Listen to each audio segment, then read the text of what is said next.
దేవుడు ఇచ్చిన ఈ శ్రేష్టమైన సమయాన్ని బట్టి దేవదేవునికి క్రీస్తు ద్వారా కృతజ్ఞతాస్తుతి స్తోత్రములు చెల్లిస్తున్నాను. అలాగే సంఘమంతటికి ప్రభునామమున శుభములు వందనములు తెలియజేస్తున్నాను. ప్రభునందు ప్రియులారా, దేవుని మహాకృపను బట్టి ఎంతో కాలంగా మనం ధ్యానిస్తూ వస్తున్న అంశంలోని సగభాగానికి మనం రావడం జరిగింది. సగభాగం అంటే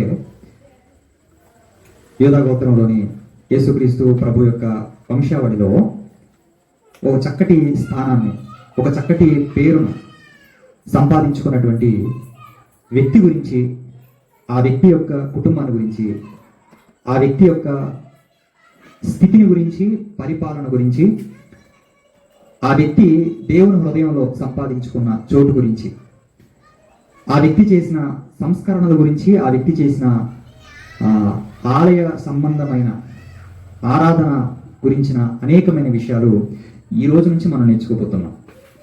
యేసు ప్రభు వంశావళిలో చక్కటి పేరు ఎలా ప్రారంభమైందంటే మనందరికీ తెలుసు. నేను ప్రత్యేకంగా మీకు వివరించి చెప్పాల్సిన అవసరం లేదు. మత్తయి సువార్త 1వ అధ్యాయం 1వ వచనం చూడగలిగితే, 1వ వచనంలో రాయబడిన మాట, అబ్రహాము కుమారుడగు దావీదు కుమారుడైన యేసుక్రీస్తు వంశావళి అని రాయబడింది. ఎంత గొప్ప పదం ఆలోచించండి. బైబిల్లో మొట్టమొదటి పుస్తకం పాత నిబంధనలోని ఆదికాండం. 1వ అధ్యాయం 1వ వచనం ఎలా ప్రారంభమైందంటే, ఆది యందు దేవుడు భూమి ఆకాశం సృజించును అనే మాటతో ప్రారంభమైంది. క్రొత్త నిబంధనలోని మొదటి పుస్తకమైన మత్తయి సువార్త 1వ అధ్యాయం 1వ వచనంలో అబ్రహాము కుమారుడు దావీదు కుమారుడైన యేసుక్రీస్తు వంశావళి అని చెప్పబడింది, రాయబడింది. అంటే క్రొత్త నిబంధన అబ్రహాము అనే ఒక వ్యక్తితో, దావీదు అనే వ్యక్తితో ప్రారంభమైంది. దేవునితో కాకుండా మరి దేవుని భక్తులతో క్రొత్త నిబంధన ప్రారంభం అవడం అనేది మనం చూస్తాం అన్నమాట. సో అబ్రహాము అలాగే దావీదుకి మధ్య ఎన్నో తరాలు ఉన్నాయి. దావీదు గారికి యేసుక్రీస్తుకి మధ్య ఎన్నో తరాలు ఉన్నాయి. మిగిలిన వచనాలు చూస్తే మనకు అర్థమవుతుంది. అయితే దేవుడు నేరుగా మరి అబ్రహాము దావీదు మధ్యలో ఉన్న తరాల గురించి కాకుండా, దావీదు అలాగే యేసుక్రీస్తుకి మధ్యలో ఉన్న తరాల గురించి కాకుండా నేరుగా అబ్రహాము కుమారుడైన దావీదు, దావీదు కుమారుడైన యేసుక్రీస్తు అని అన్నారంటే అసలు దావీదు గారు ఎంత గొప్ప స్థానాన్ని సంపాదించుకున్నాడో అనేది ఈరోజు మనం తెలుసుకోవాల్సిన అవసరం ఎంతైనా ఉంది. నేను బైబిల్లో ఉన్న భక్తుల గురించి, లేకపోతే కొంతమంది క్యారెక్టర్స్ గురించి నేను వివరిస్తున్నప్పుడు కొంతమందికి ఉన్న ఆలోచన అంటే, బైబిల్లో ఉన్న వ్యక్తుల గురించి మాట్లాడతారు ఏంటండి, బైబిల్లో ఉన్న దేవుడి గురించి మాట్లాడాలి కదా అని అంటారు. నన్ను ఒకరు అడిగారు కూడా. ఏమని అడిగారంటే, మీరేంటి బైబిల్లో ఉన్న వ్యక్తుల గురించి, బైబిల్లో ఉన్న భక్తుల గురించి ఎక్కువగా మాట్లాడుతున్నారు, బైబిల్లో ఉన్న దేవుడి గురించి చెప్పండి అని అన్నారు. భక్తుల గురించి నేను చెప్పడం కాదు, భక్తుల గురించి ఎవరు చెప్పారు? దేవుడే చెప్పాడు. దావీదు గారి గురించి ఎక్కడెక్కడ రాయబడింది? ఇప్పుడు దావీదు గారి గురించి ఈరోజు మనం ధ్యానించబోతున్నాం. దావీదు గారి గురించి ఒక ఇంట్రడక్షన్ అనేది మీకు ఇవ్వబోతున్నాను. చాలా జాగ్రత్తగా మీరు వినండి. ఎందుకంటే చిన్నప్పటి నుంచి మీరు విన్న సందర్భాలు ఉన్నాయి. దావీదు అనగానే గొలియాతు గుర్తొస్తాడు, తర్వాత బత్షెబతో చేసిన పాపం గుర్తొస్తుంది, ఇంకా చాలా చాలా కార్యక్రమాలు అనేవి గుర్తొస్తాయి అన్నమాట. అనేకమైన విషయాలు ఈరోజు, అలాగే ఈ రోజు నుంచి ప్రతి వారం కూడా దావీదు గారి గురించి ఒక సిరీస్గా, కొన్ని ఎపిసోడ్స్గా మీతో పంచుకునే ప్రయత్నం చేస్తాం. దేవుడు బైబిల్లో భక్తుల గురించి మరి ఎక్కువ అధ్యాయాలు రాయించాడు. రూతు గారి గురించి, రూతు గ్రంథమే ఏకంగా బైబిల్లో చేర్చాడు. ఎస్తేరు అనే ఆమె చేసిన సాహసోపేతమైన కార్యాలు ఏవైతే ఉన్నాయో, సో వాటి గురించి ఒక గ్రంథమే దేవుడు ఏకంగా బైబిల్లో చేర్చాడు. తర్వాత ఇప్పుడు దావీదు గారి గురించి మనం స్టడీ చేయబోతున్నాం. దావీదు గారి గురించి మనం ధ్యానిస్తున్నప్పుడు మీరు మొత్తం మీద ఒక 3-4 పుస్తకాలు చదివేసిన వాళ్ళు అవుతారు. ఎలాగంటే దావీదు గారి గురించి సమూయేలు 1వ గ్రంథంలో ఉంది, అలాగే సమూయేలు 2వ గ్రంథంలో ఉంది. రాజుల 1వ గ్రంథం 2వ అధ్యాయంతో దావీదు గారి మరణంతో ఆ గ్రంథంలో 2వ అధ్యాయం ముగుస్తుంది. తర్వాత దినవృత్తాంతముల 1వ గ్రంథం కూడా మీకు వచ్చేస్తుంది అనమాట. అలాగే కీర్తన గ్రంథంలోని కొన్ని కీర్తనలు. సో మొత్తం మీద ఒక 3-4-5 పుస్తకాలు దావీదు గారి గురించి మనం స్టడీ చేస్తున్నప్పుడు మీకు అర్థమైపోతాయి. సో ఇన్ని గ్రంథాల్లో, అంటే ఇన్ని పుస్తకాలు దావీదు మహాభక్తులు చేసిన కార్యాల గురించి, విశ్వాసంతో చేసిన గొప్ప గొప్ప పనుల గురించి దేవుడే రాయించాడు. సో వాటిని మనం స్టడీ చేయటం వల్ల మనకు తెలిసేది ఏంటంటే, దేవుడు వాళ్ళతో ఎలాంటి సంబంధాన్ని కలిగి ఉన్నాడు, దేవుడు వాళ్ళతో ఎలా నడుచుకున్నాడు, లేదా భక్తులు దేవునితో ఎలా నడుచుకున్నారు, లేదా భక్తులే దేవుడితో ఎలాంటి సంబంధాన్ని కలిగి ఉన్నారనే విషయాలు మనకు అర్థమవుతాయి. సో అది అర్థం చేసుకోవటం వలన మనం దేవునితో ఎలా ఈ జీవనం అనే ప్రయాణంలో కొనసాగాలి, దేవుణ్ణి మనం ఎలా ఆరాధించాలి, దేవుని మనం ఎలా స్తుతించాలి, దేవుని చిత్తాన్ని మన జీవితాలు ఎలా జరిగించాలి అనేది మనకు అర్థమవుతుంది అనమాట. వాళ్ళ జీవితాలు మనం స్టడీ చేసినప్పుడు దేవుడు వీరి విషయంలో ఎక్కడ వెనక్కి తగ్గాడు, దేవుడు వీరికి ఎప్పుడు దగ్గరయ్యాడు, ఇవన్నీ మనకు తెలియాలి అని అంటే కంటికి కనిపించిన ఆ దేవుడిని మనం అర్థం చేసుకోవాలంటే బైబిల్లో ఉన్న భక్తుల జీవితాన్ని మనం స్టడీ చేస్తేనే మనం అర్థం చేసుకోగలం. బైబిల్ని చదివితేనే మనం అర్థం చేసుకోగలం. అందుకే భక్తుల జీవితం మనకు చాలా అవసరం. కనుక దావీదు గారికి దేవుడు ఇచ్చిన స్థానం చాలా అంటే చాలా గొప్పది ప్రియులారా. ఎంత గొప్ప స్థానాన్ని దేవుడు ఇచ్చాడు. అసలు దావీదు ఆయన ఎందుకు అంత గొప్ప భక్తిపరుడయ్యాడు? దావీదు గారు ఎందుకు దేవుని హృదయానుసారుడైన మనుషుడయ్యాడు, దేవుని సేవకుడయ్యాడు, రాజు అయ్యాడు? ఎందుకు దావీదు గారు అంత గొప్ప స్థానాన్ని దేవుని హృదయంలో సంపాదించుకున్నాడు? దావీదు గారి గురించి దేవుడు ఎందుకు అంత గొప్ప సాక్ష్యాన్ని పలికించాడు అనేది మనం అర్థం చేసుకుందాం. దావీదు గారు ఉన్న గుడ్ క్వాలిటీస్ ఏంటి, దావీదు గారు ఉన్న మంచి సుగుణాలు, మంచి లక్షణాలు, గుణ లక్షణాలు ఏంటి అనేది మనం ఈరోజు తెలుసుకుందాం. కొన్ని పాయింట్స్ వైజ్గా నేను చెప్తాను. దానికంటే ముందు దేవుడు ఎలాంటి సాక్ష్యాన్ని దావీదు గారి గురించి ఇచ్చారో ఒకసారి మనం చూద్దాము. మొదటిగా సమూయేలు మొదటి గ్రంథం 13వ అధ్యాయము. సమూయేలు మొదటి గ్రంథము 13వ అధ్యాయము 13, 14 వచనాలు జాగ్రత్తగా చూడగలిగితే సమూయేలు గారు మాట్లాడుతున్నటువంటి మాట ఏమని మాట్లాడుతున్నాడంటే ఒకసారి సమూయేలు మొదటి గ్రంథం 13వ అధ్యాయము 13 వచనం 13 రైట్. అందుకు సమూయేలు ఇట్లనెను, నీ దేవుడైన యెహోవా నీకిచ్చిన ఆజ్ఞను గైకొనక నీవు అవివేకపు పని చేసితివి. ఎవరితో మాట్లాడుతున్నాడు? సమూయేలు సౌలు గారితో మాట్లాడుతున్నాడు. ఇశ్రాయేలుకు మొట్టమొదటి రాజైన సౌలుతో మాట్లాడుతున్నాడు. అలా మాట్లాడితే ఏమన్నాడంటే, నువ్వు అవివేకపు పని చేశావు సౌలు, నీ రాజ్యమును ఇశ్రాయేలు మీద సదాకాలం స్థిరపరచుటకు యెహోవా తలచి ఉండెను. యాక్చువల్గా దేవుడు దావీదు కంటే ముందు సౌలు గారి యొక్క సంతానాన్ని స్థిరపరచాలని అనుకున్నాడు దేవుడు. కానీ అది అలా జరగలేదు. చూసారా? స్థిరపరచుటకు దేవుడు తలచాడు, కానీ అయితే నీ రాజ్యం నిలవదు. 14 వచనం, తన చిత్తానుసారమైన మనస్సు గల ఒకణ్ణి కనుగొన్నాడు. ఎవరంటే అతను? తన చిత్తానుసారమైన మనస్సు గల ఒకడున్నాడు. తన చిత్తానుసారమైన మనస్సు కలిగిన వాడు ఉన్నాడు. అది దేవుడు కనుగొన్నాడంట. నీకు ఆజ్ఞాపించిన దాన్ని వైగొనకపోతే కనుక యెహోవా తన జనుల మీద అతన్ని అధిపతినిగా నియమించును.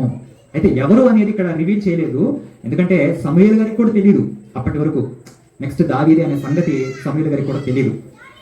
సో మొత్తం మీద దేవుడు దావీదు అనే మహాభక్తుడి గురించి చెప్తున్నటువంటి మాట, తన చిత్తానుసారమైన మనస్సు కలిగిన ఒకరిని దేవుడు కనుగొన్నాడు సౌలు. ఇది నువ్వు తెలుసుకోవాలి. తర్వాత అపోస్తుల కార్యములు దయచేసి చూడండి 10వ అధ్యాయం. అపోస్తుల కార్యములు 11వ అధ్యాయము. మరి పౌలు గారు వాక్యాన్ని ప్రసంగిస్తూ ఆ ప్రసంగంలో దావీదు గారి గురించి ఏమని మాట్లాడుతున్నారో చూద్దాం. అపోస్తుల కార్యములు 11వ అధ్యాయము 22వ వచనం. అపోస్తుల కార్యములు 11వ అధ్యాయము 22వ వాక్యాన్ని మనం చూద్దాం పిల్లరా. తరువాత అతన్ని తొలగించి, అతను అంటే ఎవరు? సౌలు. Very good. తరువాత అతన్ని అంటే సౌలును తొలగించేసి దావీదును వారికి రాజుగా ఏర్పరిచాడు. ఎవరికి రాజుగా? ఇశ్రాయేలులకు రాజుగా ఏర్పరిచాడు. తర్వాత మరియు ఆయన అంటున్నాడు, దేవుడే స్వయంగా అంటున్నాడంట, ఏమని? నేను యెష్షయి కుమారుడైన దావీదును కనుగొంటిని. ఇందాక మనం చూసాం కదా సమూయేలు మొదటి గ్రంథం 13వ అధ్యాయం 13వ వచనంలో, తన చిత్తానుసారమైన మనసు కలిగిన ఒకడిని దేవుడు కనుగొన్నాడు. అదే చెప్తున్నాడు ఇక్కడ. అదే లేఖనాన్ని ఇక్కడ ఉటంకిస్తున్నాడు పౌలు గారు వాక్యం చెప్పేటప్పుడు. యెష్షయి కుమారుడైన దావీదును కనుగొన్నాను, అతడు నా ఇష్టానుసారుడైన మనుషుడు, అతడు నా ఉద్దేశములన్నీ నెరవేర్చునని చెప్పి అతని గురించి సాక్ష్యం ఇచ్చెను. సాక్షాత్తు పరలోకమందున్న దేవుడే భూమి మీద ఉన్న ఒక మట్టి మనిషి గురించి ఇస్తున్నటువంటి సాక్ష్యం. ఎలాంటి సాక్ష్యం అంటే, నా ఇష్టానుసారుడైన మనుషుడు, నా ఉద్దేశములన్నీ నెరవేర్చగలిగిన వాడు, నెరవేర్చును అనే గొప్ప సాక్ష్యాన్ని పలికాడండి దావీదు గారి గురించి. దావీదు గారికి మనకు ఉన్న తేడా ఒక్క మాట చెప్తాను. దావీదుకి మనకి ఉన్న తేడా, దావీదు మనం ఏంటి? దావీదు గారికి మనకు ఉన్న తేడా, మనం దేవుని చిత్తాన్ని తెలుసుకుంటాం, దేవుని ఇష్టాలు మనం తెలుసుకుంటాం, దేవుని సంకల్పం ఏంటో తెలుసుకుంటాం, దేవుని ప్రణాళిక ఏంటో మనం తెలుసుకుంటాం, దేవుని ఉద్దేశాలు ఏంటో మనం తెలుసుకుంటాం. అంతవరకే. దేవుని చిత్తం అంటే ఏంటి? ఇందాక వాక్య పఠనం చదువుతున్నాడు దశలోనికి రాసిన 1:4 అధ్యాయంలో, జాగ్రత్త ఉన్నప్పుడు దూరంగా ఉండటే దేవుని చిత్తం అని అక్కడ రాయబడింది. సో దేవుని చిత్తం అంటే ఇది అని మనం తెలుసుకుంటాం. దేవుని చిత్తం అంటే ఏంటో ఒక సబ్జెక్ట్, ఒక అంశం మనం నేర్చుకుంటాం. ఆయా సేవకుల ద్వారా, బైబిల్ ద్వారా మొత్తం మీద మనం తెలుసుకుంటాం అంతే. దావీదు గారికి మనకున్న తేడా ఏంటంటే, దావీదు గారు తెలుసుకొని అంతటితో ఆగిపోడు. ఆయన దావీదు గారు తెలుసుకున్న తర్వాత ఏం చేస్తాడంటే, ఆయన తన జీవితంలో దాన్ని నెరవేర్చే పనిలో ఉంటాడు. దావీదు గారు దేవుని ఉద్దేశాలను తెలుసుకునే పనిలో మాత్రమే కాదు, దావీదు గారు దేవుని ఉద్దేశాలను తన జీవితంలో, తన బ్రతుకులో నెరవేర్చే పనిలో నిమగ్నం అవుతాడు అనమాట. అది మనకి దావీదు గారు ఉన్న తేడా. అందుకే దావీదు దేవునికి హృదయానుసారుడయ్యాడు. అందుకే దావీదు గారు దేవునికి ఎంతో ప్రీతికరమైన వాడయ్యాడు, ప్రియుడయ్యాడు. దావీదు గారి సింహాసనాన్ని, దావీదు గారి యొక్క సంతానాన్ని స్థిరపరిచాడు దేవుడు. దావీదు గారి వరకు తరాలు మారుతూ వచ్చాయి, ప్రజలు మారుతూ వచ్చారు. కానీ దావీదు గారి దగ్గర నుంచి యేసుక్రీస్తు వారి వరకు అసలు తరాలు మారినా ఆ కుటుంబం మారలేదు. దావీదు గారి తదనంతరం వచ్చిన ఆ కుటుంబం మారలేదు అనమాట. తరాలు మారాయి కానీ కుటుంబాలు మారాలి. దావీదు గారికి మునుపు తరాలు మారాయి, కుటుంబాలు మారాయి. కానీ దావీదు గారి తర్వాత కుటుంబం మారలేదు, తరాలు మారాయి. దేవుడు ఇచ్చిన వాగ్దానాన్ని దేవుడు నిలబెట్టుకున్నాడు. అంత గొప్పగా దావీదు గారిని ప్రేమించాడు అనమాట. ఎందుకు దావీదు గారిని దేవుడు ఇష్టపడ్డాడు? ఒకే ఒక్క మాట, దావీదు దేవుని ఉద్దేశాలను నెరవేర్చాడు. మనం దేవుని ఉద్దేశాలను నెరవేర్చలేకపోతున్నాం, తెలుసుకుంటున్నాం అంతే. ఇది నా పట్ల, ఇది దేవుడు నా పట్ల కలిగిన చిత్తం ఇదా అని తెలుసుకుంటున్నాం. నేను సంఘంలో ఇలాంటి పాత్రను పోషించాలి తెలుసుకుంటున్నాం. తర్వాత సమాజంలో నేను ఇటువంటి పాత్రను పోషించాలి తెలుసుకుంటున్నాం. కుటుంబంలో నేను ఈ పాత్రను పోషించాలి తెలుసుకుంటున్నాం అంతే. కానీ నిజంగా తెలుసుకున్న దాని ప్రకారంగా మనం మన కుటుంబంలో, సంఘంలో, సమాజంలో ఆ పాత్రను పోషిస్తున్నామా, ఆ పాత్రకు న్యాయం చేస్తున్నామా అన్నది ఒకసారి ఎవరికి వారు ఆత్మవిమర్శ చేసుకోవాలి, నాతో సహా. వింటున్న మీకే కాదు, చెప్తున్నా నాకు కూడా వాక్యం వర్తిస్తుంది. దేవుని వాక్యం ఎలాంటిదంటే రెండంచులు కలిగిన ఖడ్గం. రెండంచులు కలిగిన ఖడ్గం అంటే సహజంగా ఏ ఖడ్గానికైనా ఒకవైపే ఉంటుంది పొదును. మనం ఇంట్లో కూరగాయలు కోసుకునే కత్తికి ఒకవైపే పొదును ఉంటుంది, రెండు వైపులు ఉంటుందా? రెండు వైపులు ఉండదు. కానీ దేవుని వాక్యం అనే ఖడ్గానికి రెండు వైపుల పొదును ఉంటుంది. దాని అర్థం ఏంటంటే ఈ వాక్యం మధ్యలో ఉంటే చెబుతున్న నాకు తగులుతుంది, వింటున్న మీకు తగులుతుంది. అది రెండు వైపుల దేవుడు తెగ నలుగుతాడు అనమాట. చెప్పే నాకు వర్తించదు వాక్యం కేవలం వింటున్న విశ్వాసులకి అని అనుకోకూడదు. నాకు వర్తిస్తుంది వాక్యం, వింటున్న మీకు వర్తిస్తుంది. ప్రభునందు ప్రియులారా, దేవుడు ఎందుకు దావీదు గారి విషయంలో ఇంత గొప్ప సాక్ష్యాన్ని పలికాడంటే, దావీదు గారిలో చాలా క్వాలిటీస్ ఉన్నాయి. వాటి గురించి నేను మీతో పంచుకుంటాను. ఇంకా చాలా ఉన్నాయి. అంటే ఒక్క మాటలో చెప్పాలంటే దావీదు దేవుని ఉద్దేశాలను నెరవేర్చాడు. దావీదు ప్రతి విషయంలో కూడా దేవునికి ప్రియారిటీ ఇచ్చాడు, దేవునికి ప్రాధాన్యత ఇచ్చాడు. సో దావీదు గారు దేవుని మీద ఎక్కువగా తన మనసును నిలపటం, దేవుని మీద తన మనసును కేంద్రీకృతం చేయడం అనేది జరిగిందనమాట.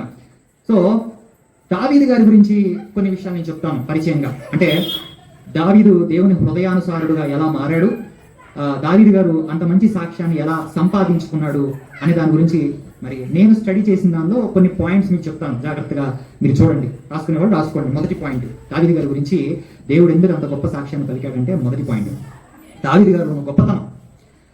బహుశా ఈ రోజుల్లో మనందరిలో ఉండకపోవచ్చు, అలాంటి గొప్పతనం దావీదు గారిలో ఉంది. ఏంటి అంటే, దావీదు గారు తప్పు చేసిన తర్వాత, నువ్వు చేస్తుంది తప్పు, నువ్వు చేసింది పాపం అని చెప్తే వెంటనే సరిదిద్దుకునే గొప్ప మనసు కలిగిన వాడు.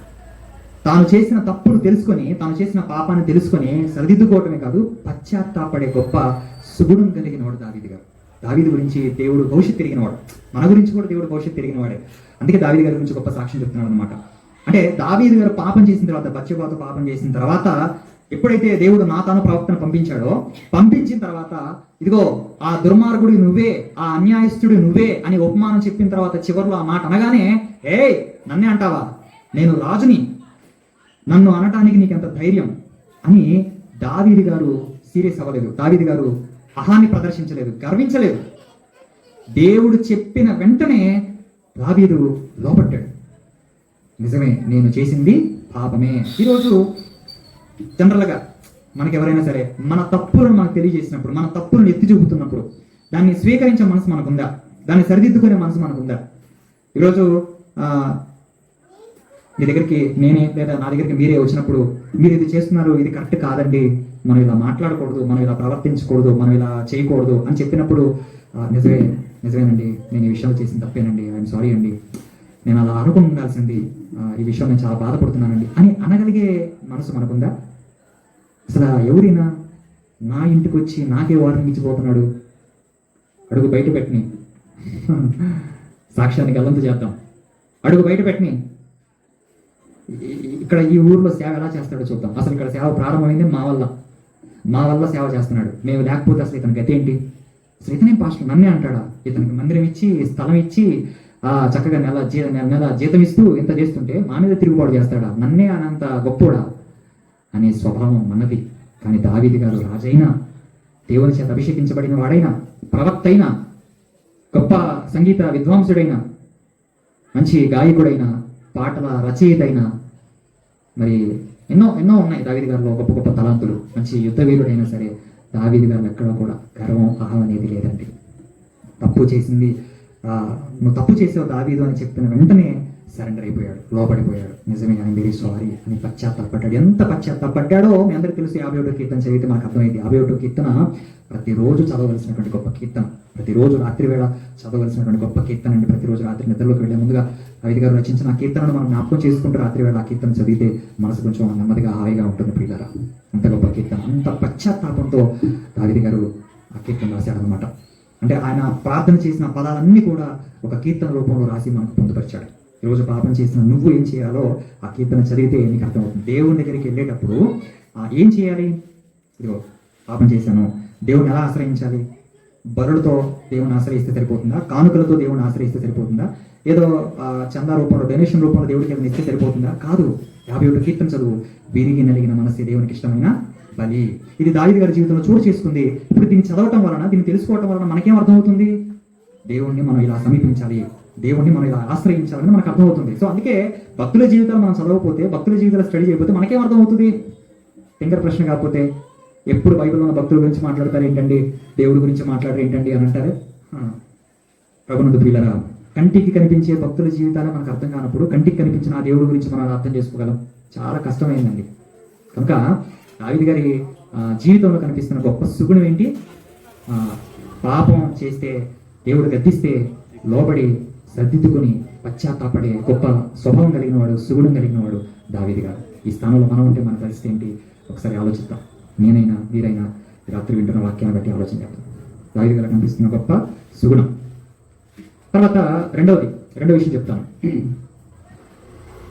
మనకి మన అమ్మనంటే మనకు రోషం వస్తుంది, మనకి మన నాన్ననంటే ఎక్కడ లేని కోపం వస్తుంది.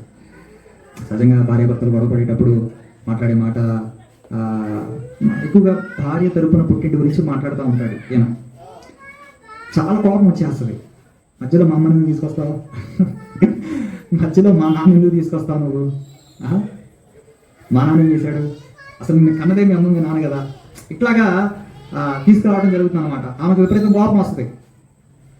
తిడితే నన్ను తిట్టు, మా అమ్మ గురించి మా నాన్న గురించి మాట్లాడు. సో ఇది వాళ్ళిద్దరి మధ్య జరిగేటటువంటి పోరు అనమాట. ఆమె తిట్టినంతసేపు కామ్గానే ఉంటుంది.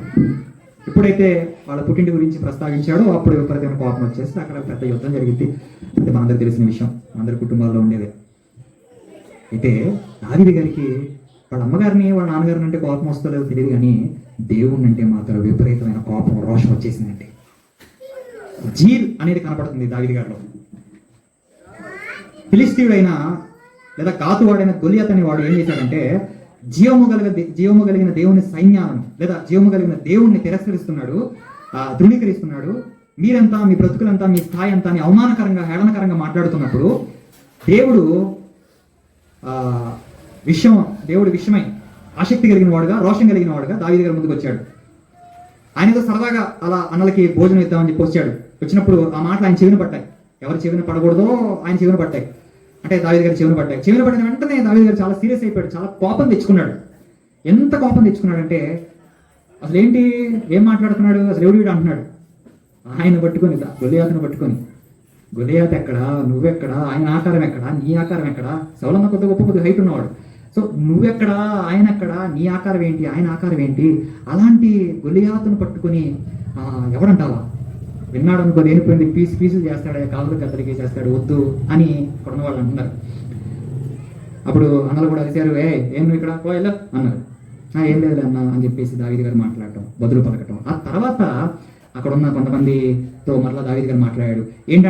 ఏంటి ఇతను ఏదో మాట్లాడుతున్నాడు, ఏంటి అతన్ని చంపేస్తే, అతను లేపేస్తే ఏమొస్తుంది, ఏంటి రాజుగారు ఏం చెప్పారంటే, ఇదిగో వాళ్ళ కూతుర్ని ఇస్తాను చెప్పారు. అంటే సరే రాజుగారు పెళ్లి ఏర్పాట్లు చేసుకోమని చెప్పని సీరియస్గా చెప్పాడు. రాజుగారిని పెళ్లి ఏర్పాట్లు చేసుకోమను, చెప్పలేదు చెప్తున్నా మీకు, పెళ్లి ఏర్పాట్లు చేసుకోమను, రెడీ చేసుకోమని అంటున్నాడు. ఏంట్రా, అరే ఇంతమంది సైన్యం మనం ఉన్నాము, యుద్ధ ప్రవీణులము, సౌలే భయపడుతున్నాడు, ఏం చేయాలో అర్థం కాక అయోమయం స్థితిలో ఉన్నాడు సౌలు. ఎవరైతేనో నేను లేపేస్తా వేసేస్తాను అంటున్నాడు. సర్లే ఎవరైతే అని అందరూ కాముగా ఉన్నారు. దేవుని విషయంలో చాలా రోషం కలిగిన వాడు దావీదు గారు. అస్సలు ఏమాత్రం కాంప్రమైజ్ అవ్వడు. ఈ రోజుల్లో సంఘాలు ఎట్లా తయారయ్యాయంటే, పాస్టర్లని అంటే తమ సేవకుల్ని తిడితే, తమ సేవకుల్ని గురించి తక్కువగా మాట్లాడితే వెంటనే సంఘం స్పందిస్తుంది. మా పాస్టర్ గారు అనంతరోడుగా నీకేం తెలుసు మా పాస్టర్ గారి సంగతి అని పాస్టర్ గారి గురించి మాట్లాడేటప్పుడు సంఘాలన్నీ మాట్లాడుతున్నాయి. కానీ అసలు ఆ పాస్టర్ గారికి భిక్ష పెట్టిన ఆ యేసుక్రీస్తు గురించి మాట్లాడుతుంటే సంఘం మాట్లాడట్లేదు, పాస్టర్ గారు మాట్లాడట్లేదు. ఏమంటున్నారంటే యెహోవా ఈరే అంటున్నారు. దేవుడే చూసుకుంటాడు అంటున్నారు. దేవుడు చూసుకునే కాడికి సంఘం ఎందుకు, ఇక నువ్వెందుకు? దేవుడే చూసుకునే కాడికైతే అబ్రహాం గారు రావాల్సిన అవసరం లేదు, ఇస్సాకుని తీసుకొని రావాల్సిన అవసరం లేదు, పొద్దున్నే బయలుదేరి రావాల్సిన అవసరం లేనే లేదు. ఎక్కడ అంటున్నాడు, ఎప్పుడు అంటున్నాడు ఆ మాట? కిందన్న ప్రయాణం కొండ మీదకి ఎక్కుతున్నప్పుడు ఇస్సాక్ గారు అడిగినప్పుడు అబ్రహాం గారు చెప్తున్నమాట, నాయన దేవుడే చూసుకుంటాడు నాయన అని ఇస్సాక్ గారితో చెప్తున్నమాట. ప్రభునందు ప్రియులారా, నేటి సంఘాలు ఎలా తయారయ్యంటే సేవకులను అంటే ఒప్పుకోవట్లేదు, కానీ క్రీస్తునంటే సైలెంట్ అయిపోతుంది. బైబిల్ గురించి మాట్లాడుతుంటే ఎవరు నోరు నడపట్లేదు, బైబిల్లో ఉన్న దేవుడి గురించి మాట్లాడుతుంటే ఎవరు మాట్లాడట్లేదు. యేసుక్రీస్తు గురించి, మన విశ్వాసానికి కర్త, మన విశ్వాసానికి మూలం మన ప్రభు, మన కొరకు ప్రాణం పెట్టి మన రక్షించిన రక్షకుడు, విమోచకుడైన యేసుక్రీస్తు గురించి మాట్లాడుతుంటే ఎవరు నోరు మెదపట్లేదు, ఎవరు మాట్లాడట్లేదు, మౌనం వహిస్తున్నారు అనమాట. రోషం లేదు, రోషం చచ్చిపోయింది. రోషం పౌరుషం లేదు అంటారు చూసారా? ఉప్పు కారం తినట్లేదు అంటారే. కట్టుకున్న భార్యని అంటున్నప్పుడు, లేకపోతే తల్లిదండ్రులు అంటున్నప్పుడు ఎక్కడ లేని రోషం పౌరుషం వచ్చేస్తుంది. కానీ దేవుడి గురించి మాట్లాడుతుంటే, మన విశ్వాసాన్ని గురించి మాట్లాడుతుంటే మాత్రం ఏమాత్రం రోషం పౌరుషం లేక మౌనం వహించే కొందరు నామకార్థ క్రైస్తవులు ఉండటం చాలా బాధాకరం, చాలా విచారకరం. అయితే ఇక్కడ దావీదు గారు మౌనంగా లేడు. దావీదు గారు ఏం చేస్తున్నాడు? చాలా సీరియస్ అవుతున్నాడు అనమాట. గొల్లియాతు నా దేవుణ్ణి అవమానించేంత కూడా, నా సైన్యాన్ని లేదా నా ప్రజల్ని కించపరిచే లేదా హేళన చేసే అంత కూడా అని దావీదు గారు చాలా సీరియస్ అయిపోయి దేవుని సహాయంతో గొలియాతును జయించాడు. మనందరికీ తెలుసు. పాఠ్య పుస్తకాల్లో కూడా, పిల్లలు చదువుకున్న పాఠ్య పుస్తకాలలో కూడా డేవిడ్ అండ్ గొలియాత్ స్టోరీ అనేది ఉంటుంది. నా చిన్నప్పుడు చదువుకున్న పుస్తకాల్లో కూడా ఆ స్టోరీ నాకు కనిపించింది అనమాట. రఘునందు ప్రియులారా, అంటే దేవుని విషయమైన రోషం కలిగిన వాడు దావీదు గారు. మౌనంగా ఉండే వ్యక్తి కాదు. తన ప్రాణం కన్నా కూడా దేవునికే ప్రాధాన్యత ఇచ్చినవాడు. వాస్తవంగా గొలియాత్ తలుచుకుంటే ఏదైనా చేయగలడు, చంపేస్తాడు ఈజీగా. చేతికి చెయ్యి, కాలు తీసి, పాటలు తీసి విసిరేయగలడు. అంత పవర్ఫుల్ క్యాండిడేట్ అనమాట. ఎవరు? గొలియాత్. సో ఎప్పుడైతే గొలియాత్ ఆ మాట అన్నాడు, వెంటనే దావీదు గారికి చాలా కోపం వచ్చేసింది. ఎందుకు అంత రోషం, ఎందుకు అంత పౌరుషం, ఎందుకు అంత కోపం అంటే బాగా చెప్తాను వినండి.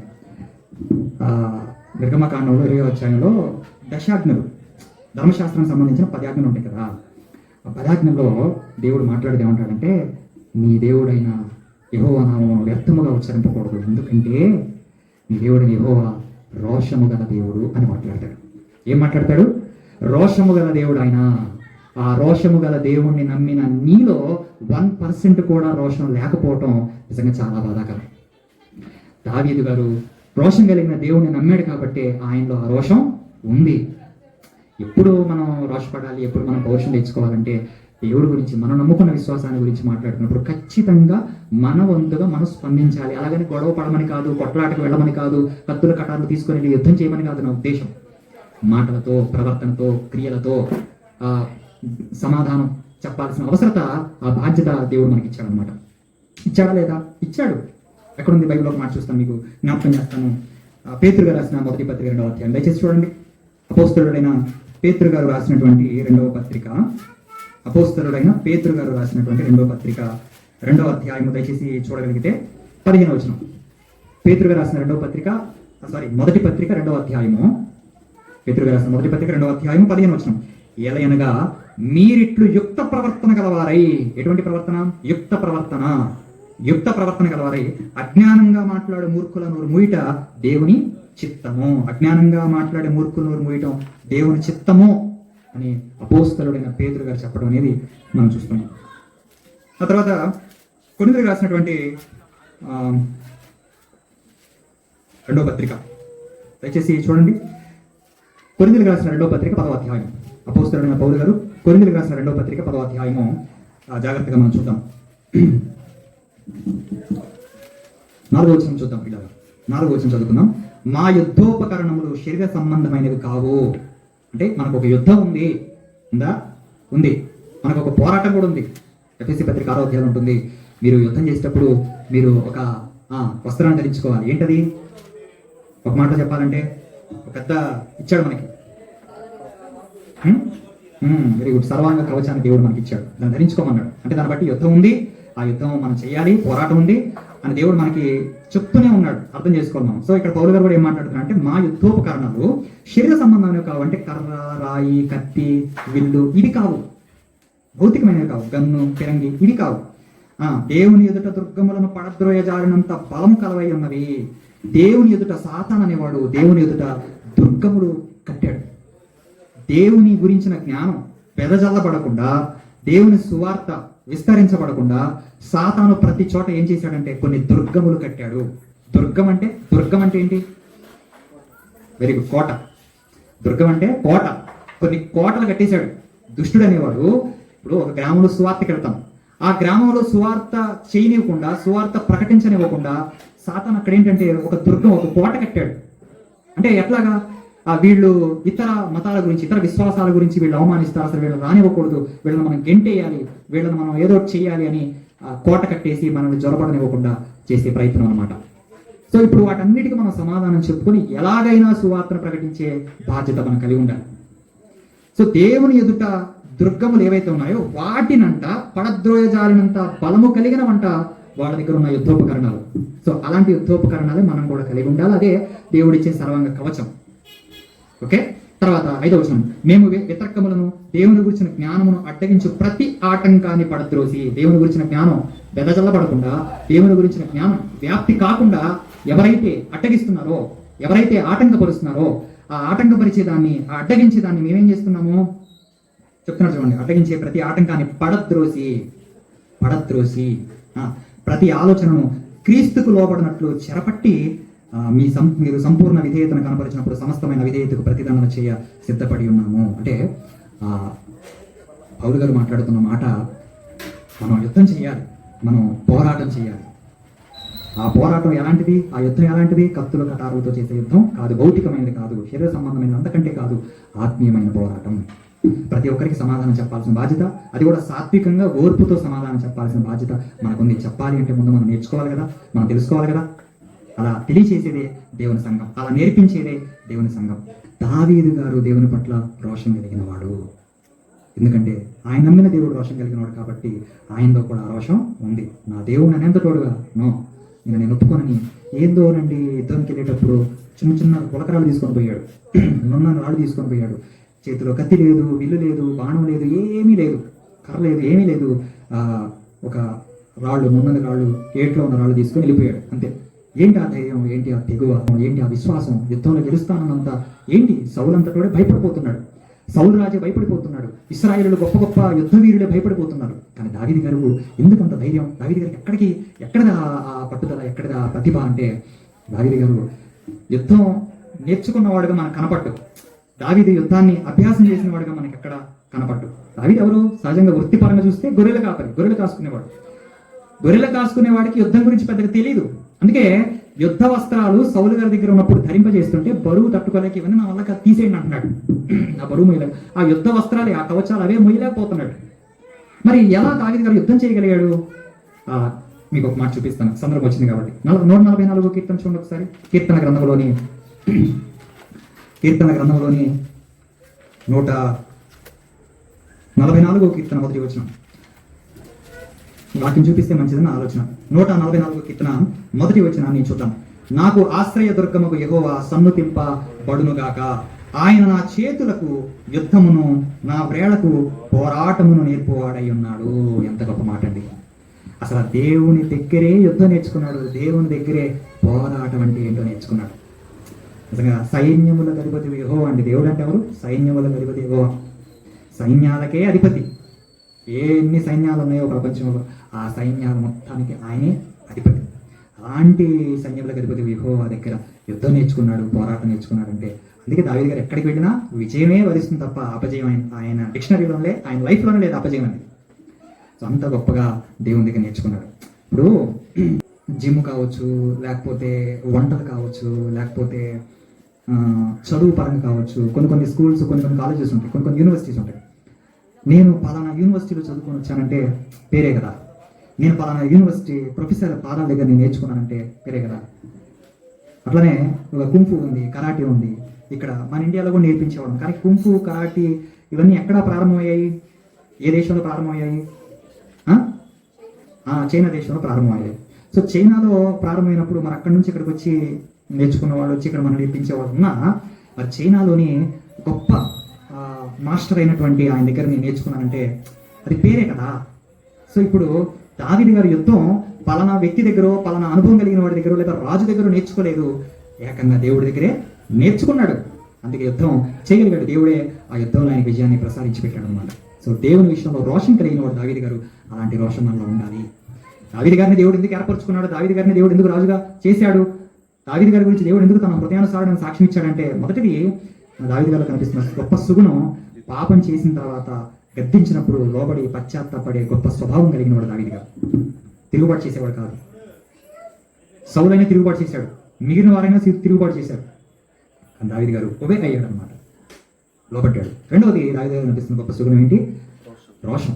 దేవుని జీవము కలిగిన దేవుని అంటే ఏమాత్రం అస్సలు ఒప్పుకోడు.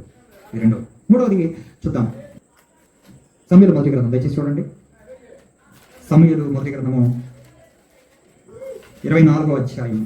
సమూయేలు మొదటి గ్రంథం 24వ అధ్యాయం 3వ వచనం. యాక్చువల్గా సందర్భం ఏంటంటే దావీదు గారిని సౌలు గారు తరుముతున్నటువంటి సంఘటన అనమాట. నిజంగా 28 సంవత్సరాలు వచ్చిన తర్వాత దావీదు గారు 2 సంవత్సరాల సౌలు గారి వలన చాలా ఇబ్బందులు ఎదుర్కొన్నాడండి. 30 ఏళ్ళు వచ్చేదాకా 2 సంవత్సరాల పాటు చాలా అంటే చాలా ఇబ్బందులు ఎదుర్కొన్నాడు దావీదు గారు. ఇన్ని కష్టాలు కాదు, సౌలు గారు మానసికంగా చాలా టార్చర్ పెట్టేశాడు. ప్రశాంతంగా గడపనివ్వలేదు, ప్రశాంతంగా తన ఇంట్లో తాను ఉండగలిగే అవకాశాన్ని ఇవ్వలేదు. కొండల్లోకి వెళ్ళిపోయే పరిస్థితి, గుహల్లోకి వెళ్ళిపోయే పరిస్థితి, అడవుల్లోకి వెళ్ళిపోయే పరిస్థితి, సొరంగాల్లోకి, లోయల్లోకి వెళ్ళే పరిస్థితి, నిద్రాహారం లేకుండా, కుటుంబానికి దూరంగా అంటే తల్లిదండ్రులకు దూరంగా, ఇంటికి దూరంగా, స్వస్థలానికి దూరంగా, స్వగ్రామానికి దూరంగా, స్వదేశానికి దూరంగా అయిపోయి ఎక్కడెక్కడో తలదాచుకున్నాడు, ఎక్కడెక్కడో బతికేస్తున్నాడు. తనకి సేఫ్టీ లేదు, తన కుటుంబానికి సేఫ్టీ అసలే లేదు. అలాంటి భయంకరమైన సిచ్యువేషన్స్ లో దావీదు గారు ఉన్నాడు. అంత మానసికంగా టార్చర్ పెడుతున్నాడు అనమాట సౌలు రాజు. చంపేదాకా వదిలిపెట్టట్లేదు. అంతే కదా, ఇప్పుడు మనం ఏదైనా నేరం చేసినప్పుడు మన కోసం పోలీసులు గాలిస్తున్నారంటే అదంటే ఇబ్బంది కదా. దావీదు గారు ఏ నేరం చేయలేదు, ఏ నేరం చేయకపోయినా సరే సైన్యాలు ఆయన గాలిస్తున్నాయి. షూట్ అండ్ సైడ్ ఆర్డర్స్ అనమాట. కనపడితే కాల్చి పడేసేయండి, చంపేసేయండి నిర్దాక్షిణ్యంగా, నేను చూసుకుంటానండి. రాజే మరి ఆజ్ఞిస్తే ఎంత దారుణమైన పరిస్థితి ఒకసారి ఆలోచించండి. సో దావీదు గారు చాలా ఇబ్బంది పడుతున్నాడు. ఆ టైంలో దావీదు గారి చేతికి సౌలునే అప్పగించాడు. సౌలును దావీదు గారి చేతికి అప్పగించాడు. అప్పుడు ఏం చేస్తున్నాడు దావీదు గారు? చూడండి 3వ వచనంలో, మార్గమున గొర్రె దొడ్లకు అతడు రాగా అక్కడ గుహ ఒకటి కనపడను. ఆ గుహలోనే దావీదు గారు ప్లస్ ఆయన సైన్యం కూడా, ఆయన బంధువర్గం కూడా దాక్కున్నాను. అందులో సౌలు శంఖానివర్తికి పోగా దావీదును అతని జనులను ఆ గుహలోపలి భాగములలో ఉండిరి. ఎవరు? దావీదు గారి అనుచరులు ఆ గుహ లోపల ఉన్నారంట. ఇప్పుడు సౌలు గారు ఆ గుహలోకి వచ్చారు. ఎందుకు వచ్చారు? శంఖానివర్తికి వచ్చారు. శంఖానివర్తికి అంటే టాయిలెట్కి వచ్చారు, అంటే మలమూత్ర విసర్జన కోసం వచ్చారు. బైబిల్ అనేది చాలా పవిత్రమైనది అనమాట. పవిత్రమైన వాక్యాలు కలిగినది. మన ఉదాహరణలు కూడా ఎలా ఉండాలంటే పవిత్రంగానే ఉండాలి. ఉదాహరణ చెప్పేటప్పుడు కూడా చాలా పవిత్రంగా ఉండాలన్నమాట. బైబిల్ అనువాదకులు, బైబిల్ ట్రాన్స్లేషన్స్ చేసిన వాళ్ళు ఏం చేశారంటే పవిత్రమైన పదాలతోనే బైబిల్ని రాశారనమాట. సో శంఖానివర్తి అంటే టాయిలెట్కి సౌలు గారు వెళ్ళాడు అనమాట. ఆ గుహలోకి మలమూత్ర విసర్జన చేయడానికి వెళ్ళాడు. సో వెళ్ళిన తర్వాత అక్కడున్న వ్యక్తులు ఏమంటున్నారో చూడండి. 4వ వచనం, దావీదు జనులు అంటున్నారంట, అదిగో నీ దృష్టికి ఏది మంచిదో అది నీవు అతనికి చేయనట్లు నీ శత్రువుని నీ చేతికి అప్పగించని యెహోవా నీతో చెప్పిన దినం వచ్చిందని అతను తనకు, అదిగో దేవుడు ఏం చెప్పాడంట?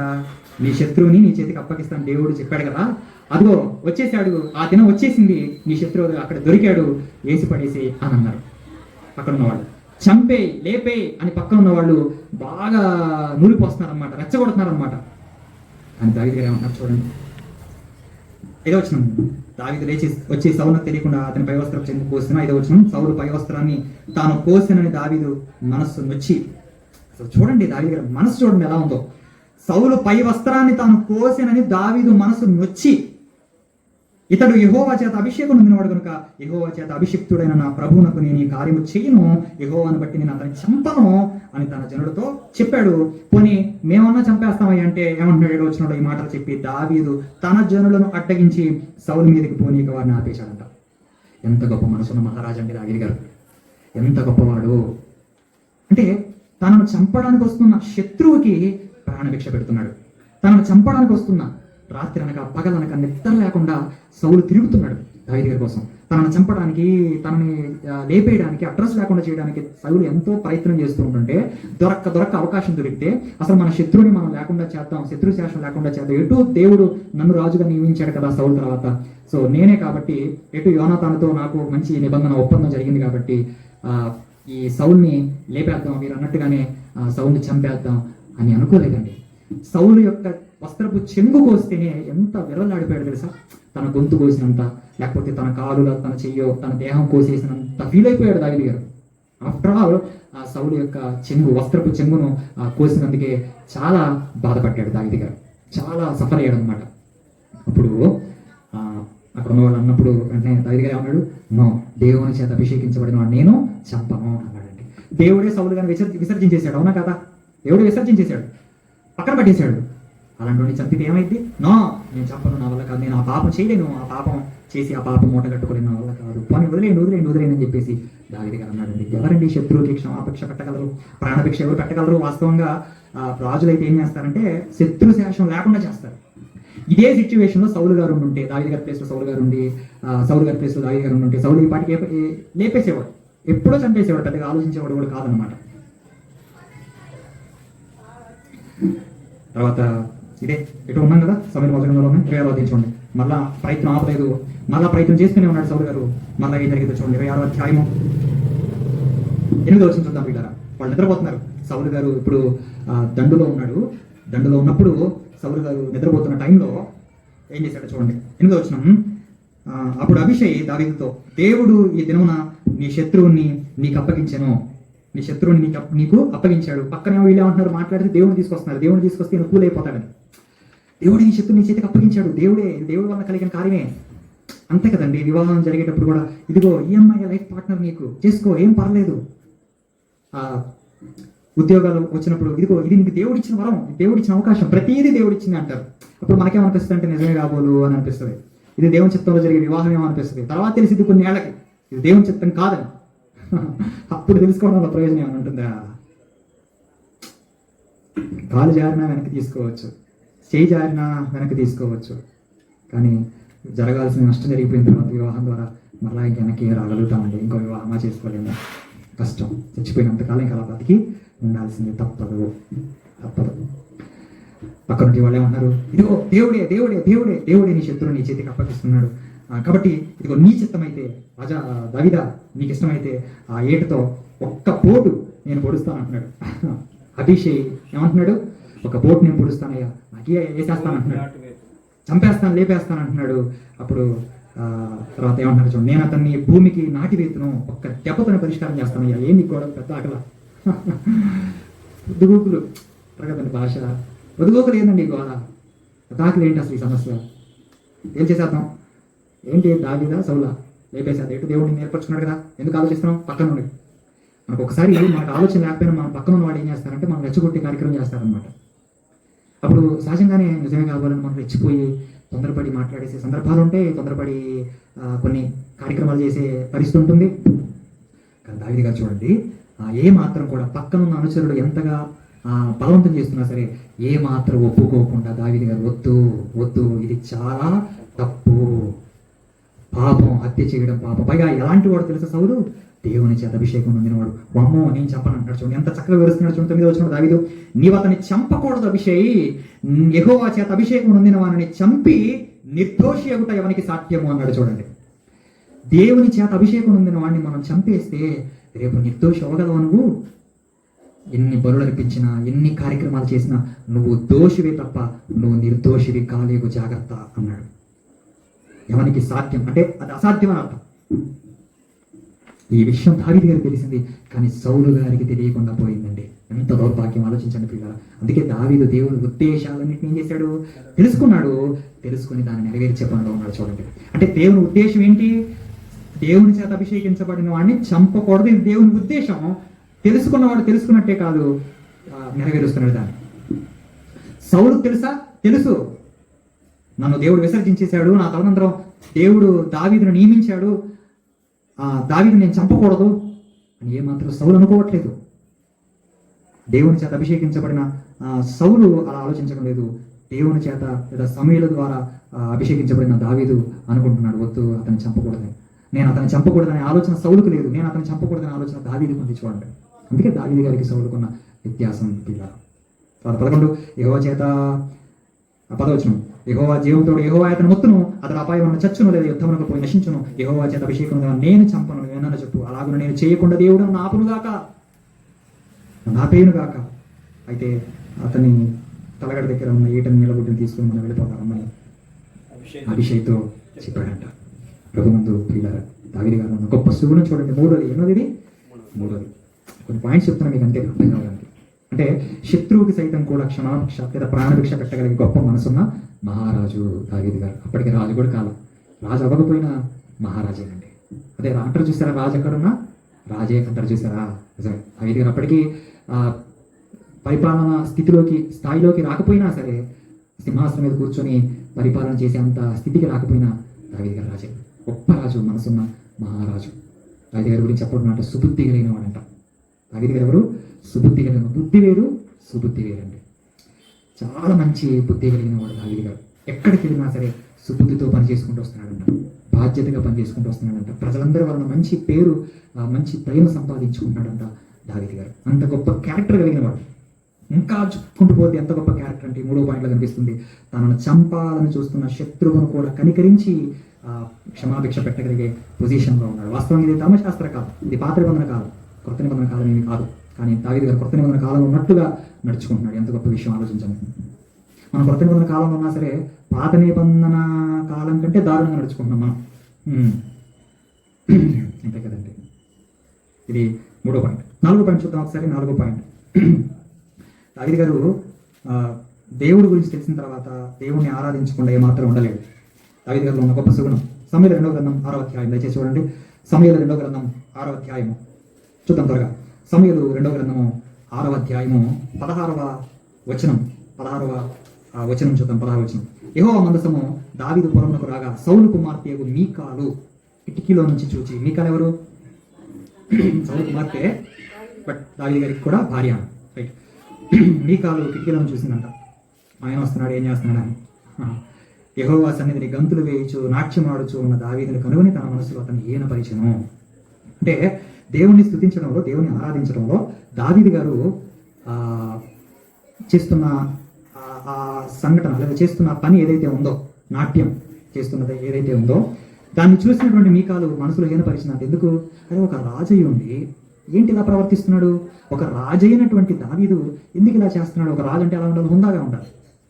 మనం చూస్తాం కదా బయట న్యూస్లో, ఈ మధ్యకాలంలో మనం చూసే ఉంటాం. ఒక మంత్రి ఉండి డ్యాన్సులు వేస్తున్నాడు ఏంటి? ఒక మంత్రి ఉండి నాట్యం చేస్తున్నాడు ఏంటి? ఒక మంత్రి ఎలా ఉండాలి? ఒక గౌరవప్రదమైన హోదాలో ఉన్నాడు. ఒక గౌరవప్రదమైన హోదాలో ఉన్నప్పుడు అవి నీకు తాగవు. డ్యాన్స్ వేయటం, తప్పుగా మాట్లాడటం, బూతులు దుర్భాషలు మాట్లాడటం, చంపేస్తాననే పదాలు ఉపయోగించడం, అది నీకు తగినది కాదు, నీ హోదాకి సంబంధించింది కాదు. సో ఇప్పుడు దావీదు గారు రాజు కదా, రాజు ఇలా చేయొచ్చా? రాజుకు తగింది కాదు. రాజు హుందాగా ఉండాలి, ఆజ్ఞలు జారీ చేయాలి, ఆజ్ఞలు పాస్ చేయాలి, గౌరవంగా ఉండాలి సమాజంలో. కానీ దేవుడి విషయంలోకి వచ్చేసరికి దావీదు గారు ఎలా ఉన్నాడు తెలుసా? నా దేవుడి ముందు నేను ఇప్పుడు ఆరాధికుణ్ణి, నా దేవుని ముందు నేను రాజును కాదు, రాజు ప్రజలకి, నా దేవుడు కాదు, నేను దేవునికి రాజును కాదు, నేను దేవునికి ఎల్లప్పుడూ సేవకుణ్ణే, నేను దేవుని సేవకుణ్ణి. సో ఇప్పుడు దేవుని స్తుతించే సమయం, దేవుని ఆరాధించే సమయం, ఈ సమయంలో నేను నన్ను మర్చిపోవాలి. కొన్ని సంవత్సరాల తర్వాత, సౌలు కాలంలో దేవుని మందసం లేదండి, 40 ఏళ్ల పాటు దేవుని మందసాన్ని గురించిన ఊసే లేదు, దేవుని మందసాన్ని గురించిన ఆలోచన లేదు. ఎప్పుడైతే దావీదు గారు రాజ్యానికి వచ్చాడో, రాజు అయ్యాడో, అప్పుడు దేవుని మందసం గురించిన ఆలోచన వచ్చింది. దేవుని మందసాన్ని తెప్పించాడు. అభినాదాబ్ అనే ఇంటిలో నుంచి దావీదు గారు దేవుని మందసాన్ని తెప్పించాడు. అసలు దేవుని మందసం వస్తుంటే ఎలా ఫీల్ అయ్యాడంటే, దేవుడే వస్తున్నాడు మా దగ్గరికి అని, దేవుడే వస్తున్నాడు అని. చాలా కాలం తర్వాత మిలిటరీలో ఉన్న పిల్లలు తల్లిదండ్రుల దగ్గరికి ఇంటికి వచ్చారు, సడన్గా సర్ప్రైజ్ ఇచ్చారనుకోండి, ఎలా ఉంటుంది? అసలు ఎగిరికి అంతేస్తాం. కొన్ని యూట్యూబ్లో వీడియోస్ షార్ట్స్ చూస్తానండి, చాలా వండర్ఫుల్గా ఉంటుంది. మన దేశం కాదు కానీ ఇతర దేశాల్లో చూస్తే చాలా రిసీవింగ్ చాలా బాగుంటుంది అనమాట. సడన్గా సర్ప్రైజ్ రాగానే అసలు కౌగులించుకుంటారు, అసలు ఏడుస్తారు, కళ్ళ నీళ్ళు పెట్టుకుంటారు. అదే సడన్ సర్ప్రైజ్. చాలా కాలం తర్వాత నా కొడుకు నా దగ్గరికి వచ్చాడు, చాలా కాలం తర్వాత నా కుమార్తె నా దగ్గరికి వచ్చిందని తల్లి తండ్రి భావోద్వేగాన్ని గురవడం, చాలా కాలం తర్వాత నా భర్త నా దగ్గరికి వచ్చాడని భార్య భావోద్వేగాన్ని గురవడం, ఇదంతా మనం చూసినప్పుడు మనకు కూడా చాలా ఉత్సాహంగా ఉంటుంది, ఆనందంగా ఉంటుంది. సో అట్లనే చాలా ఏళ్ల పాటు దేవుని మందసం లేకుండా మనం జీవించాం. ఇప్పుడు దేవుని మందసం వస్తుంది మన దేశానికి, మన గ్రామానికి, మన ప్రాంతానికి దేవుని మందసం వస్తుంది అని దావీదు గారు చాలా ఆనందపడి ఆ తన్మయత్వంలో, ఆ ఆనందంలో, సంతోషంలో ప్రాక్టీస్ చేసి, డ్యాన్స్ ప్రాక్టీస్ చేసి వేస్తున్నాడా, నాట్యం ప్రాక్టీస్ చేసి వేస్తున్నాడు. మనోళ్ళు ఏంటి, రాత్రి ప్రాక్టీస్ చేసి పొద్దున వేస్తారనమాట. అది మనోళ్ళకి దావీదు గారికి తేడా. ఏ స్టెప్ ఏది వేయాలి, చెయ్యాలా ఎత్తాలి, కాలు ఎలా ఎత్తాలి. క్రిస్మస్కి డ్యాన్స్ ప్రోగ్రామ్ చేస్తారు కదా, క్రిస్మస్కి డ్యాన్స్ ప్రోగ్రామ్ చేస్తారు. తర్వాత ఇంకా సంథింగ్ సెమీ క్రిస్మస్ పేరుతో కొన్ని కార్యక్రమాలు చేస్తారు. డ్యాన్సులకి అయితే చాలా మంది ఇష్టపడతారు యువతులు, అంటే యువకులు కానీ యూత్ కానీ చాలా మంది డ్యాన్స్ చేయడానికి ఇష్టపడతారు. అదే వాక్యం చెప్తాను వినంటారా, కూర్చుంటారంటే ఎవడు అక్కడ ఉన్నాడు, అక్కడ కుర్చీలన్నీ ఖాళీ అయిపోతాయి. డ్యాన్స్ వేసేటప్పుడు మాత్రం ఉంటారు, డ్యాన్సులు నేర్చుకునేటప్పుడు ఉంటారు, డ్యాన్సులు ప్రాక్టీస్ సండే స్కూల్లో లేకపోతే చర్చిలో డ్యాన్స్ ప్రాక్టీస్ చేపిస్తున్నారంటే ఉత్సాహంగా వస్తారు. అదే చర్చిలో వాక్యం చెప్తున్నారు రండి అంటే రారు, అదే చర్చిలో యూత్ మీటింగ్ ఉందంటే రారు, అదే చర్చిలో డ్యాన్స్ నేర్పిస్తున్నారంట, డ్యాన్సులు చేసే అవకాశం ఇస్తున్నారంట, పేర్లు ఏమంటున్నారు, రమ్మని పిలిస్తే మాత్రం ఎగేసుకొని వచ్చేస్తారు. క్రిస్మస్, సెమీ క్రిస్మస్ క్యారల్స్ అప్పుడు, యూత్ క్రిస్మస్ అప్పుడు ఎక్కడ లేని యూత్ అంతా ఉంటారు. వాక్యం వినబడుతుందని కాదు, అక్కడ కాస్త ఏదో సందడి, కాస్త సంబరాలు, కాస్త హడావుడి, కాస్త డ్యాన్సులు, కాస్త గోలలు, ఏలలు ఇవన్నీ ఉంటాయి కాబట్టి వస్తారు వీళ్ళు. సో మన వాళ్ళంతా ప్రాక్టీస్ చేసి చేస్తారు.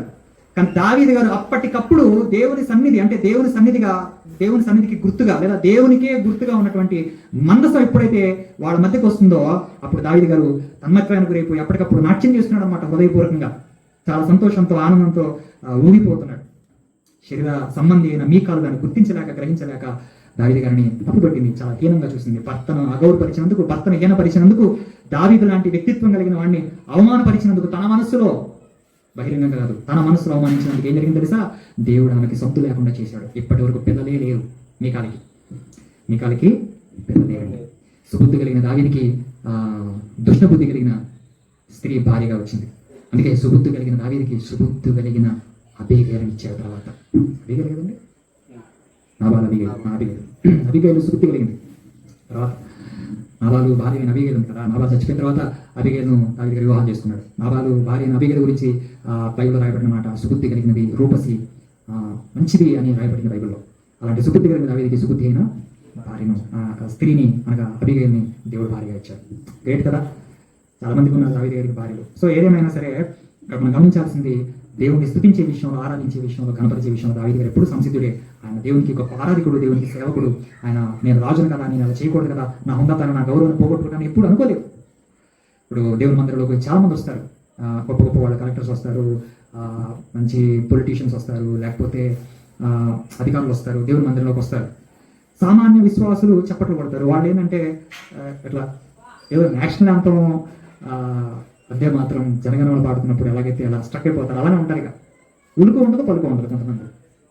దేవుని మందిరంలోకి వచ్చిన తర్వాత ముఖ్యంగా ఈ భక్తి సింగారి సంఘాలు ఉంటాయి కదండి, హెబ్రోన్ సంఘాలు కదా, హెబ్రోన్ సంఘాలు ఉంటాయి కదా, అక్కడికి చాలా మంది పెద్ద పెద్ద వాళ్ళు వస్తారు, బాగా చదువుకున్న వాళ్ళు వస్తారు, మరి వాళ్ళు గొప్ప గొప్ప పొజిషన్స్లో ఉన్న వాళ్ళు వస్తారు. వచ్చినప్పుడు వాళ్ళు ఎలా ఉంటారో తెలుసా అండి, బయట చెప్పుల దగ్గర నిలబడేవాడు ఒకడు, ఆయన ఎవరు, ఎంఆర్ఓ లేదా బీఆర్ఓ, చెప్పులు స్టాండ్ దగ్గర నిలబడతాడు. వాళ్ళు నేర్పించింది అది. వాళ్ళ దగ్గర పరిశుద్ధత విషయంలో చాలా చాలా కట్టుదిట్టంగా ఉంటారు వాళ్ళు. ఎవరు పడితే వాళ్ళకి కాను సంచులు చేతికి ఎవరు, ఎవరు పడితే వాళ్ళకి పళ్ళ చేతికి ఎవరు, ఎవరు పడితే వాళ్ళకి ప్రార్థన ఎవరు, ఎవరు పడితే వాళ్ళకి పాట ఎవరు, చాలా క్రమశిక్షణతో కూడిన విధంగా ఉంటారు అనమాట. ఆ విషయంలో మనం చాలా మెచ్చుకోవచ్చు అటువంటి సంఘాలు. సో గొప్ప గొప్ప వాళ్ళు వస్తారు, చెప్పుల స్టాండ్ దగ్గర ఒక నిలబడతారు, బాత్రూమ్ దగ్గర ఒక నిలబడతారు, వచ్చే వాళ్ళని రిసీవింగ్ చేసుకుంటారు, ఉన్నారని చెప్తారు. ఎక్కడ గర్వం, ఎక్కడ ఆహం అనేది వాళ్ళకి కనిపించదు. మనకి తగ్గింపు జీవితాన్ని వాళ్ళు కలిగి ఉంటారు. సో దేవుని ఆరాధించే విషయంలో, దేవుని స్తుతించే విషయంలో దేవుని ముందు మనం ఒక ఆరాధికుడిగా ఉండాలి. దేవుని ముందు మన స్థాయి, మన హోదా ఏ మాత్రం తీసుకురాకూడదు. బయట ప్రదర్శించు, నేను అమరవని, బయట నేను హుందాగానే ఉండాలి ప్రజల మధ్య. కానీ దేవుని దగ్గరికి వచ్చిన తర్వాత నేను అమరవని, నేను దేవుని దగ్గరికి వచ్చిన తర్వాత నేను కలెక్టర్ని, నేను దేవుని దగ్గరికి వచ్చిన తర్వాత నేను సీఎంని, నేను దేవుని దగ్గరికి వచ్చిన తర్వాత నేను అది ఇది అనుకోకూడదు. మన దేవుని దగ్గర మనందరం సమానమే. సేవకుడైనా, విశ్వాసులైన ఎవరైనా సరే సమానులే, గుర్తుపెట్టుకోండి.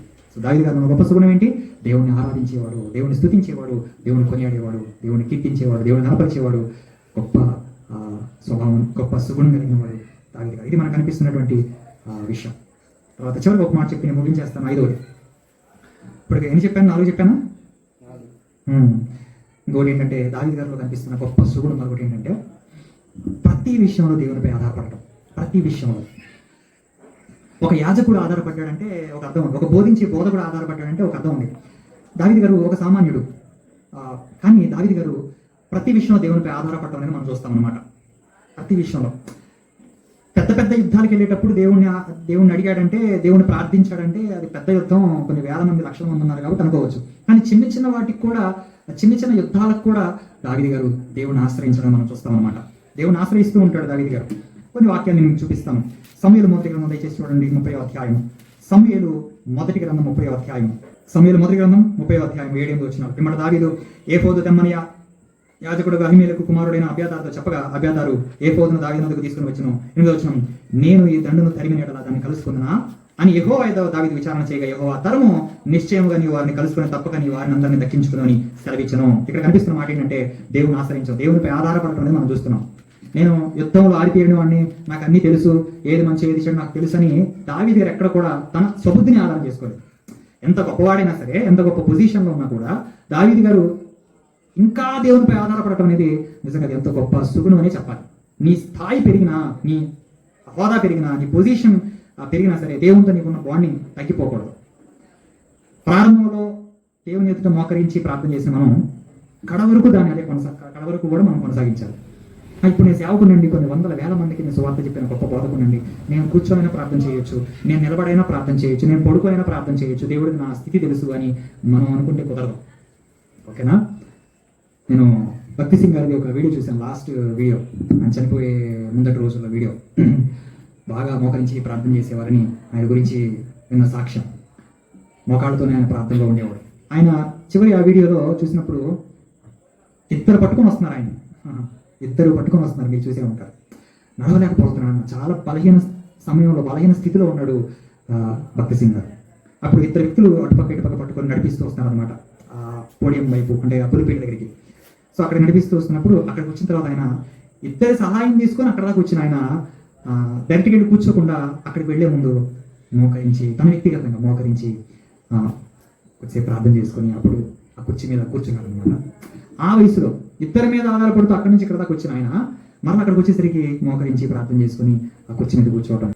చెప్తున్నాను ప్రియులారా, రాగానే ఆ స్థితి కనిపించట్లేదు. రాగానే వస్తాం, కూర్చుంటాం, తలక దించుకుంటాం, ఏదో మనసులో ఏదో వచ్చిన 2 మొక్కలు ప్రార్థన చేసుకుంటా, దేవాన్ని సన్నిధి నడిపించావు, మీ కృతజ్ఞతలు, ఈరోజు జరిగే ఆరాధన మీరు మాతో ఉండండి, 4 మాటలు చెప్పుకుంటాం అంతవరకే. ఏది అది? ఆ భక్తి, ఆ భయం ఏది? అదే ప్రారంభంలో దేవుడు పరిచయం తొలినాళ్ళలో దేవుడు ఆ మోకరించి ప్రార్థన చేసుకోవటం, దేవుడి సన్నిధి రావాలంటేనే భయపడటం, చర్చలు కూర్చోవాలంటేనే ఏదో భయపడిపోవటం, అదంతా కూడా ఉండేది. కానీ ఇప్పుడు అది ఉందా? లేదు. ఎక్కడ లేని ధైర్యం. ఎందుకంటే మనకి జ్ఞానం పెరిగింది, మనకి వాక్యం బాగా తెలిసింది, అందుకే అదంతా పోయింది. ప్రభునందు వీళ్ళు అలా గుర్తుపెట్టుకోండి. దావీదు గారు మన గొప్ప సుగుణం ఏంటి? ఎంత స్థాయి పెరిగినా, యుద్ధంలో నైపుణ్యం కలిగిన వాడైనా, ప్రవీణుడైనా సరే దావీదు గారు ఇంకా దేవునిపై ఆధారపడటం మానలేదండి. ఇంకొన్ని వాక్యం చూద్దాం. సమూయేలు 2వ గ్రంథం 5వ అధ్యాయం దయచేసి చూడండి. సమూయేలు 2వ గ్రంథం 5వ అధ్యాయము 19వ వచనం చూద్దామా?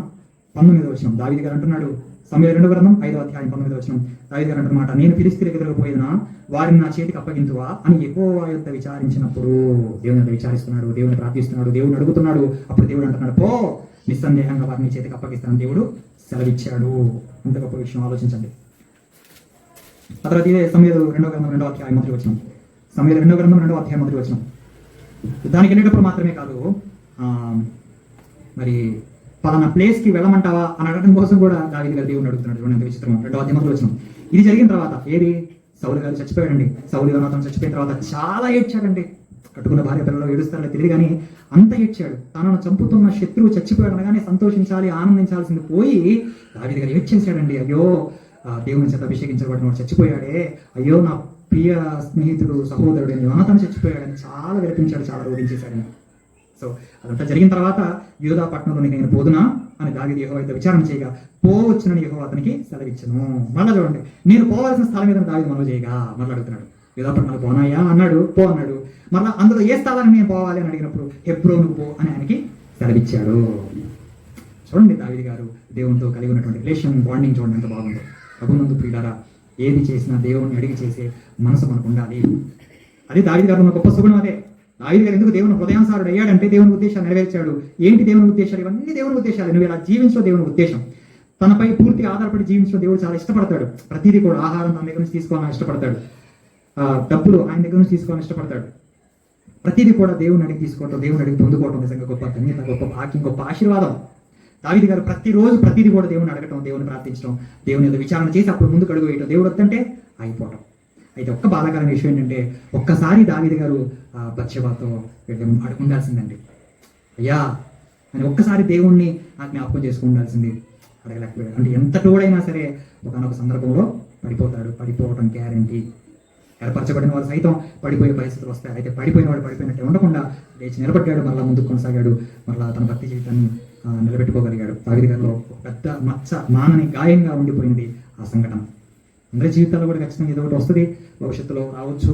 మనం పడిపోతామా, నిలబడతామా, ఆ శోధన జయిస్తామా, లేదా ఆ శోధనలో పడిపోతామా అనేది అది మన చేతుల్లో ఉంది. ఏది ఏమైనా శోధనలో పడిపోకుండా మనం ఏం చేయాలంట? వెరీ గుడ్, అట్లా చెప్పాలి, నాకు అలా అందించాలి. శోధనలో పడిపోకుండా మెలకుగా ఉండి ప్రార్థన చేయండి అని యేసు చెప్పాడు. ప్రార్థనలో ఉండాలి ఇప్పుడు కూడా. ప్రభునందు ప్రియులారా, ఇది దావీదు గారిలో ఉన్న గొప్ప సుగుణాలు, దావీదు గారిలో ఉన్న గొప్ప లక్షణాలు.